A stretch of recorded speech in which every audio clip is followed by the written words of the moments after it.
রাজধানীর শাহবাগে জুলাই, পিলখানা ও শাপলা চত্বর গণহত্যার বিচার ও আওয়ামী লীগকে নিষিদ্ধের দাবিতে সমাবেশ হয়েছে। বহির্বিশ্বের দোহাই দিয়ে আওয়ামী লীগকে নিষিদ্ধের প্রশ্নে টালবাহানা করা হচ্ছে বলে মন্তব্য করেন জাতীয় নাগরিক পার্টির মুখ্য সংগঠক সার্জিস আলম।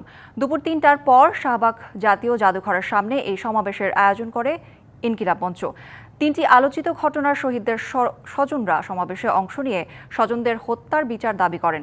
সমাবেশে সরকারকে আগামী ১০০ দিনের মধ্যে জুলাই গণহত্যার দৃশ্যমান বিচার শুরু করা, আওয়ামী লীগকে নিষিদ্ধ করা ও পিলখানা হত্যাকাণ্ড নিয়ে গঠিত কমিশনের পূর্ণাঙ্গ প্রতিবেদন জনসম্মুখে প্রকাশ সহ ৪ দফা দাবি তুলে ধরেন সভাপতির বক্তব্যে ইনকিলাব মঞ্চের মুখপাত্র শরীফ ওসমান হাদি।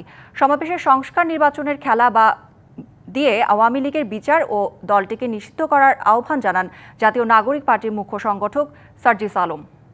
ভারতের দিকে আমরা তাকাতে পারি, কিন্তু ওই আধিপত্যবাদী ভারতের দিকে আমরা ঘৃণা করে আর তাকাবো না।